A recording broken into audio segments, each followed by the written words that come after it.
Halo teman-teman, perkenalkan nama saya Angel. Hari ini kita akan membahas tentang kedudukan dan fungsi bahasa Indonesia. Simak baik-baik. Oke, kita lanjut. Yang pertama kita membahas tentang kedudukan bahasa Indonesia. Nah, jadi bahasa Indonesia mempunyai dua kedudukan yang sangat penting, yaitu sebagai bahasa nasional dan sebagai bahasa negara. Sebagai bahasa nasional, bahasa Indonesia diantaranya berfungsi mempererat hubungan antar suku di Indonesia.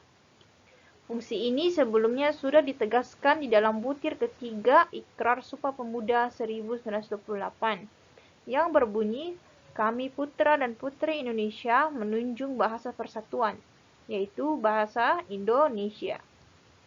Bayangkan saja jika kita memakai bahasa Jawa atau bahasa daerah yang lainnya untuk saling berkomunikasi.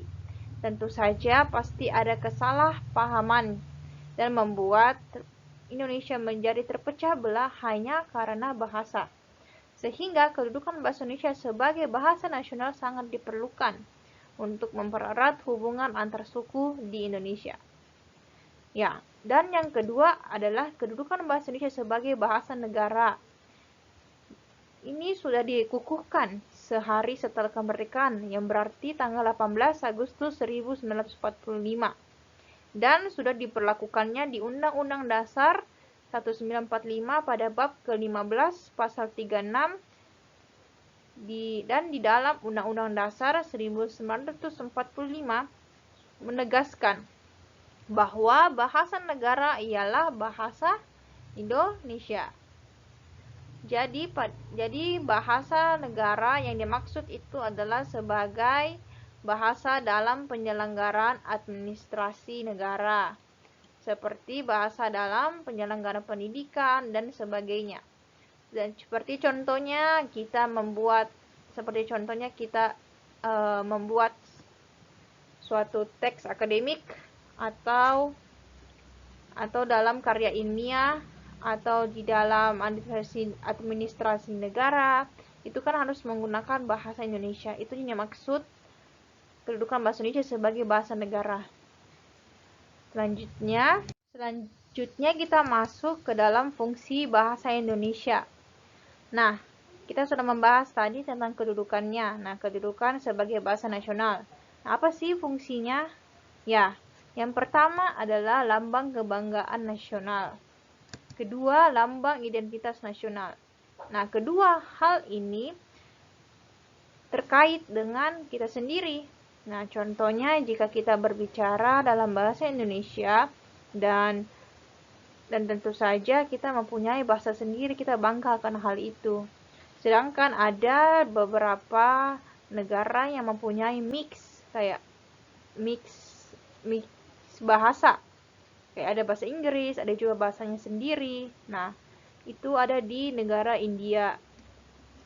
Sedangkan di Indonesia tidak seperti itu. Kita berbicara kepada masyarakat Indonesia yang menggunakan bahasa Indonesia, tidak dicampur-campur.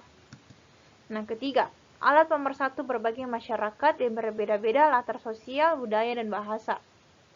Alat pemersatu yang dimaksud ini, contohnya, jika Anda mempunyai suku Jawa dan ingin berkomunikasi dengan orang yang berbahasa Bugis.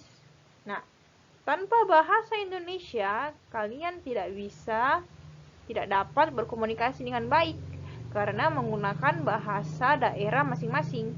Sehingga bahasa Indonesia ini diciptakanlah sebagai pemersatu. Yang keempat, alat perhubungan antar budaya dan antar daerah. Nah, selanjutnya, kedudukan bahasa Indonesia sebagai bahasa negara. Berfungsi bahasa resmi kenegaraan. Kedua, bahasa pengantar di lembaga pendidikan. Ketiga, bahasa resmi dalam perhubungan tingkat nasional untuk pembangunan dan pemerintahan. Selanjutnya, bahasa resmi dalam pengembangan kebudayaan nasional, ilmu pengetahuan, dan teknologi.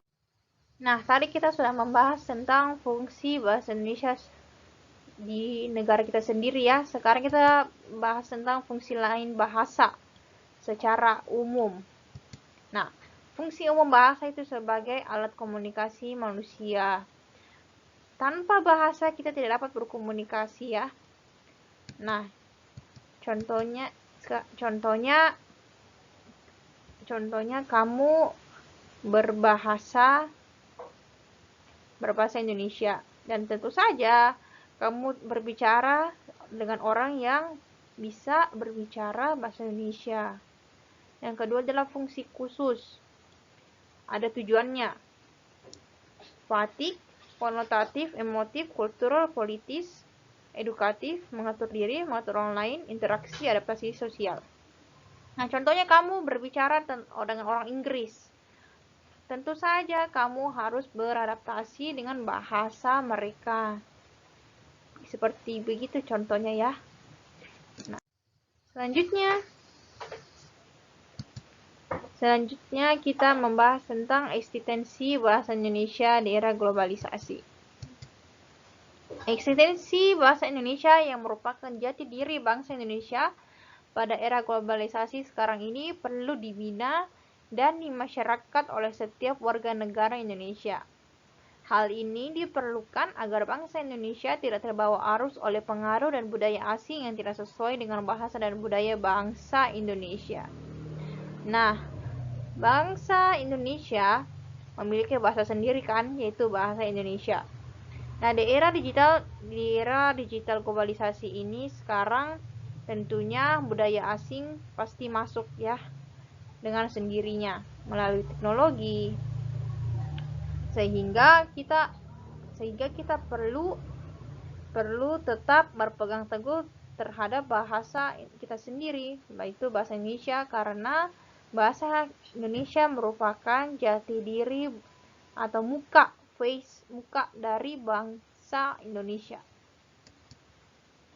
Yang kedua, ya, yang saya sudah bahas tadi, yaitu komunikasi ya.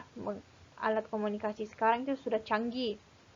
Nah, jadi semua budaya luar itu sudah masuk ke Indonesia, dan kita perlu mendisiplinkan diri dan mempertahankan bahasa Indonesia sebagai kepribadiannya kita sendiri.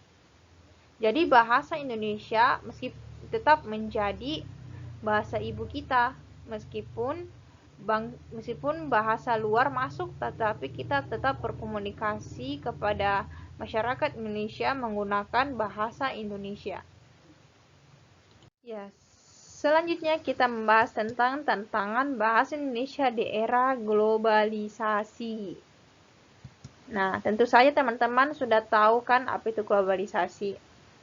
Nah, tantangan bahasa Indonesia di era globalisasi yaitu adanya kosakata baru atau bahasa milenial yang digunakan oleh generasi muda seperti kita ini. Contohnya ya, kata tampol. Nah, kata tampol ini belum ada di KBBI. Karena ini merupakan bahasa baru yang dibikin oleh generasi kita sendiri, generasi muda. Nah, di generasi muda seperti kita, kata tampol ini artinya pukul. Nah, tetapi ada beberapa kata bahasa gaul sudah ada di KBBI. Contohnya kata alay atau kata lebay. Itu sudah ada di KBBI. Nah, setiap 5 tahun sekali Kongres Bahasa Indonesia dilaksanakan untuk menambahkan bahasa-bahasa kosakata baru yang dibuat oleh generasi baru dan dimasukkan ke dalam KBBI. Lanjut. Nah, tantangan kedua ini, masuknya budaya asing dalam segi bahasa. Contohnya bahasa Inggris, ya. Nah, bahasa Inggris di mana-mana sudah harus dipakai karena itu merupakan bahasa pertama dunia sebagai komunikasi antar negara. Nah, kalau bahasa Inggris itu lebih ke bahasa antar negara ya. Sudah beda lagi ceritanya. Nah, bagaimana kita dapat bertahan dengan jati diri kita sendiri, bahasa kita sendiri. Bagaimana caranya? Nah, yang pertama, kita perlu berkontribusi dalam kelestarian bahasa Indonesia dengan cara memfilter budaya-budaya dari luar secara bijak dan tetap berpedoman pada Pancasila. Nah, kita tetap harus memfilter. Kayak contohnya ada berita hoax atau itu tentang berita ya. Kalau tentang bahasa sendiri, cara memfilter itu contohnya ada kata-kata kasar. Kata-kata kasar dari luar, budaya luar. Nah, kita tidak patut mencontohi bahasa-bahasa tersebut. Saya tidak perlu sebutkan, pasti teman-teman tahu bahasa Inggris yang mengandung kata yang kasar. Ya, kita harus filter itu, kita tidak boleh pakai. Dan kedua, bahasa asing yang digunakan dalam bahasa Indonesia boleh digunakan, tetapi sesuai dengan pertama ini ya, harus tetap difilter. Tetap harus tetap difilter. Nah, bahasa asing yang kita gunakan ini kebanyakan untuk keperluan pekerjaan, bukan untuk keperluan pribadi seperti kita berkomunikasi dengan orang lain, kecuali kita berkomunikasi antar negara ya, seperti yang saya bilang. Nah, kalau kita berkomunikasi dengan orang Indonesia, tentu saja kita pasti pakai bahasa Indonesia, bukan bahasa Inggris, sehingga bahasa Indonesia tetap digunakan kepada masyarakat Indonesia, bukan bahasa Inggris. Baik, sekian presentasi saya mengenai kedudukan bahasa Indonesia dan fungsi bahasa Indonesia. Semoga bermanfaat ya bagi teman-teman. Jangan lupa untuk like, subscribe, dan komen. Jika masih ada pertanyaan, saya akan menjawabnya di kolom komentar. Terima kasih.